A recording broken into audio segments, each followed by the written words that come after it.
Andy. So today I'm going to read a book to you guys, right? Now does someone want to help me? You want to help? Your hand was up first, so why don't you come up here? And can we get a little stool or chair or something? And you can turn the pages for me, okay? And I'll turn my chair just a little bit. All right. Can you read that for me and then I'll get the rest of it? No dragons for tea. Yup, No Dragons for Tea. It's a fire safety book for kids, okay? So why don't you hold that, and I'll turn a page here. Got our little title page, No Dragons for Tea. All right, can everybody see the pictures from where you're sitting? Yeah. Okay. One warm sunny day at the end of last week, my mom and I went for a walk to the creek.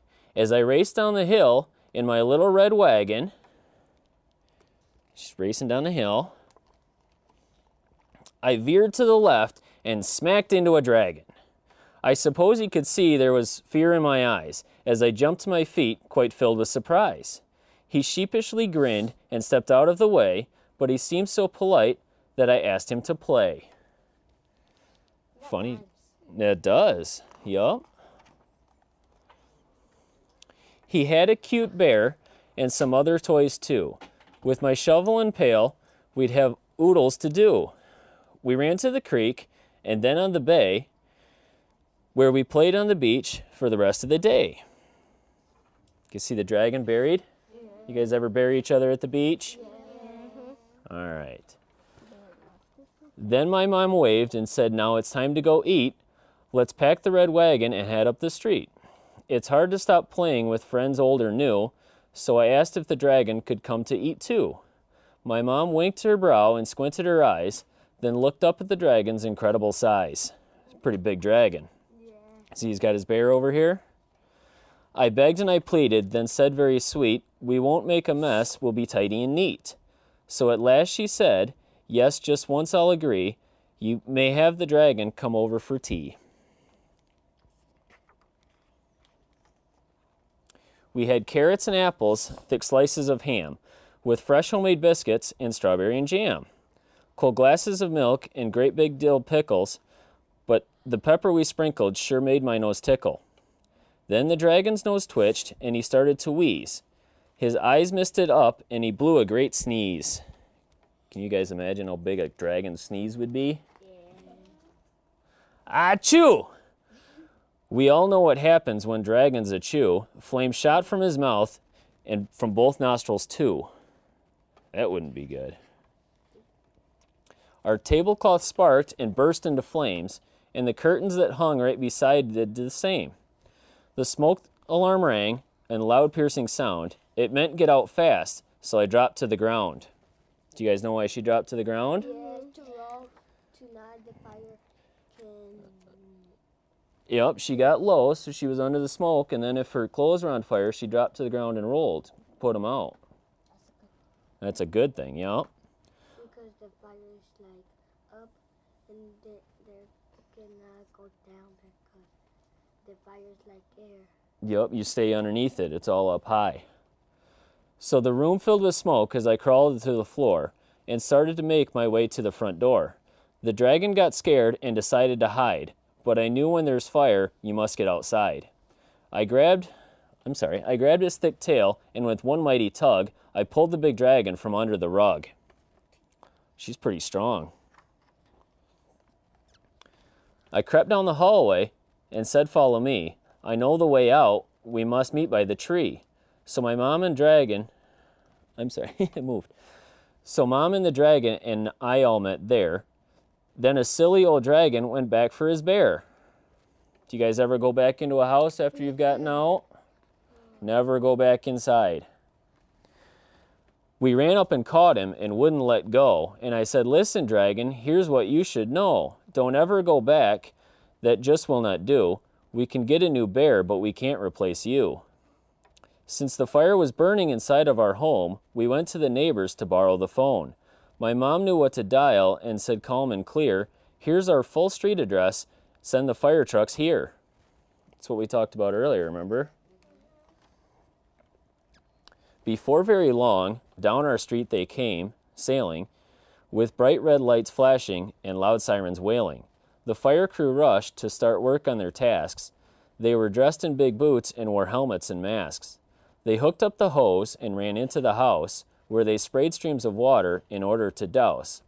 The table, the curtains are a lovely snack too, and it didn't take long till the fire was through.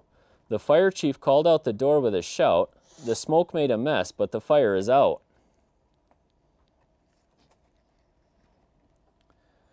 My poor friend the dragon knew he was to blame, so he hung down his head and wept great tears of shame.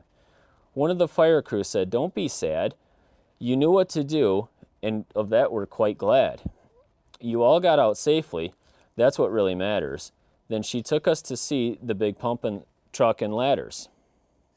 It's a sad dragon. The dragon put on a shiny red hat and asked to see where the fire crew sat. She showed us the siren. She showed us the siren, the hoses and lights, and the ladders they climb up to reach higher heights. The rest of the fire crew checked all the rooms, while a fan in the door grew out the gray smoke and fumes. They got to see the fire truck, wear a fire helmet.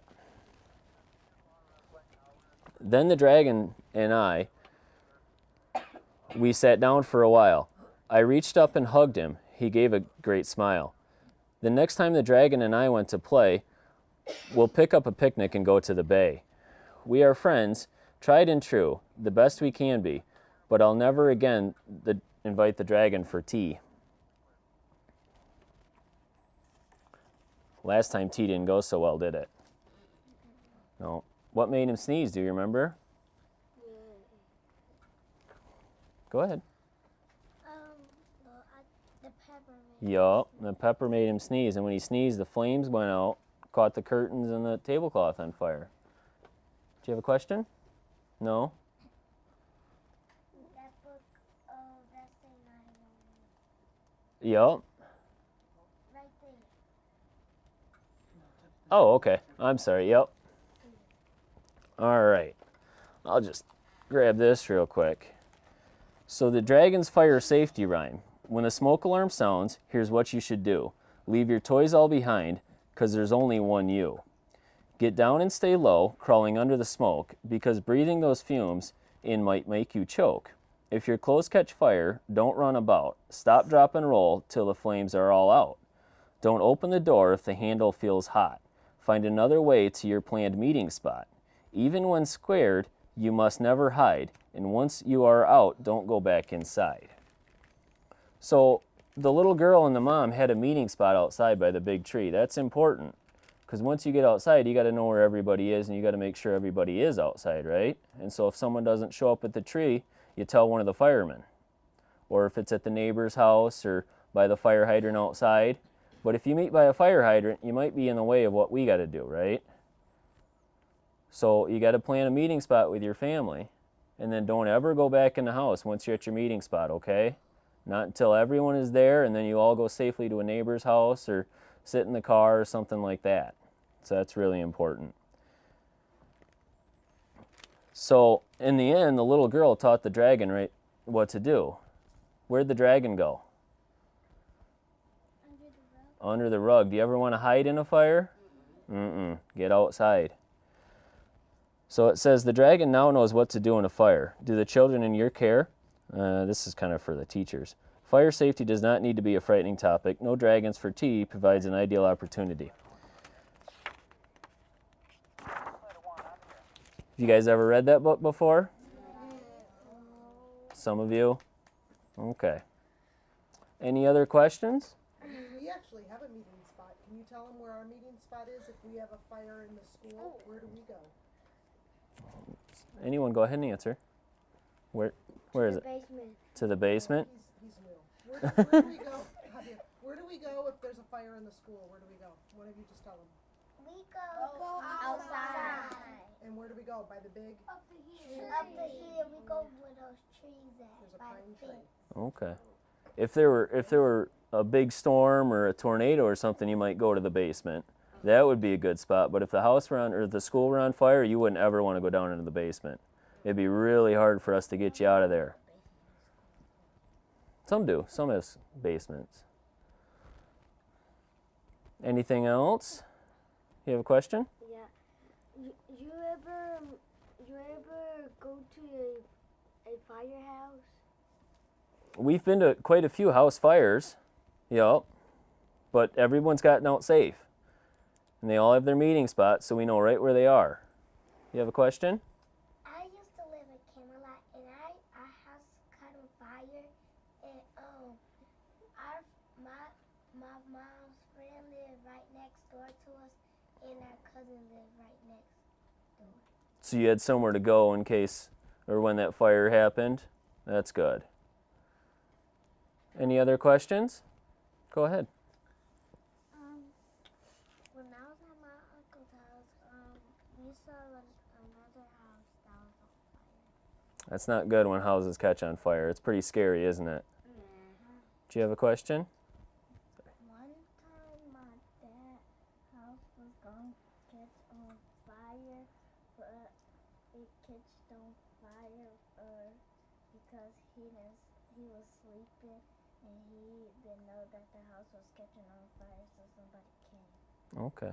Friends, we need to ask a question, so maybe you could ask, is it Firefighter Ryan? Firefighter Dan, yeah. Firefighter Dan? Ryan. Ask him a question about his work, so it would start with a question. Like why, where, what, how. Do you have a question? Story. Mm-hmm. Do y'all always have to, do y'all get phone calls every day? Mm-hmm. We're at that station. There's someone at that station 24 hours a day, every day of the year. There's always someone there ready to answer if someone calls. So y'all gotta sleep there? Yup. Sometimes we get to sleep. Sometimes we're running all night long. So sometimes we're awake for a really long time, and when we go home in the morning, we're really tired. I won't get to go home until 7 o'clock tomorrow morning. So when you guys are leaving for school, I'm going home from work.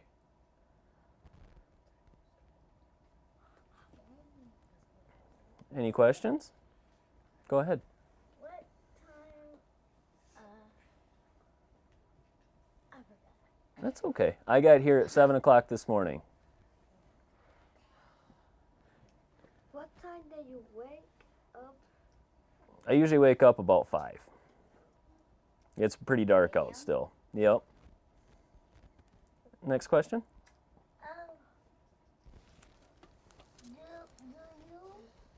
Do all the workers, when y'all get those phone calls, is it always in Grand Rapids? Yep. Our fire department covers the whole city of Grand Rapids, and every other city around us has their own fire department. So there's always someone that will respond no matter where you are. If you call 911, someone will come, I promise. Do you have a question? Yep, it can be pretty hard sometimes. This is one of the best parts of my job, is seeing you guys and teaching you how to help yourselves as much as we can help you too. Next, do you have a question? Do we supposed to check our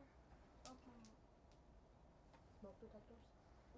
smoke detectors every year? Yep, every time you change the clocks, like we just changed the clocks on Saturday here, you should change the battery in your smoke detectors. Just because then you've always got a new one in there. And you're already going around the house changing all the clocks, right? So you might as well just grab the smoke detectors on your way by. Do you have a question? So it's like so don't use matches in a house? No. Matches and lighters, fireplaces, the stove, those are all for adults. We shouldn't play with any of those. A microwave's pretty safe if you've been shown how to use one. I know how to use microwave. Yeah. All kind of stuff up in there. No, you don't want to put silverware in the microwave. That could be dangerous. Last night, my brother was cooking some chicken nuggets, and he fell asleep on the kitchen rug, and the chicken nuggets had caught on fire. Uh-oh. Did it fill the house with smoke? Yeah. You should smell like smoke. Okay, friends, we have another question. What's your question? How do you go to school? Where do you go to school to be a firefighter? Well, I went to college up in the Upper Peninsula, And I went to a fire academy up there where I was taught by older, more experienced firemen. But Grand Rapids Fire Department, we have a school that teaches to be firemen too. So once you graduate high school, you got to graduate high school, you got to get all the way through. And then you can go into the fire academy and you can learn to be a fireman there. Do you have a question? My auntie a firefighter. She is? I mean, not firefighter. She a police, and she said she had to go to college, and then she had to go to this other school to learn about to be a policeman. Mm-hmm. She probably went and got a college degree, and then she went into the police academy. Just like I went and got a college degree, and then I went into the fire academy. Any other questions? Did you ever see a car? Did you ever see a car with fire? Mm-hmm. Car fires are pretty scary too, because you're out in traffic and you're out in the street, and that's not safe either. That's really scary. So you got to get out. First you got a fire, and then you got traffic. So you got to get to the side of the road where it's safe, outside of the car. It's scary in a car because sometimes when you're a child and you sit in the back, they be having kids, like. In a car seat? Uh-huh. Yeah, car seats are tough to get out of too. And you guys all are in booster seats, right? I'm not. You should be at the 8. Yup. Okay, fine. So anyway, anything else? Well, thank you. What do we say to Firefighter Dan for coming? Thank you for everybody. You're very welcome.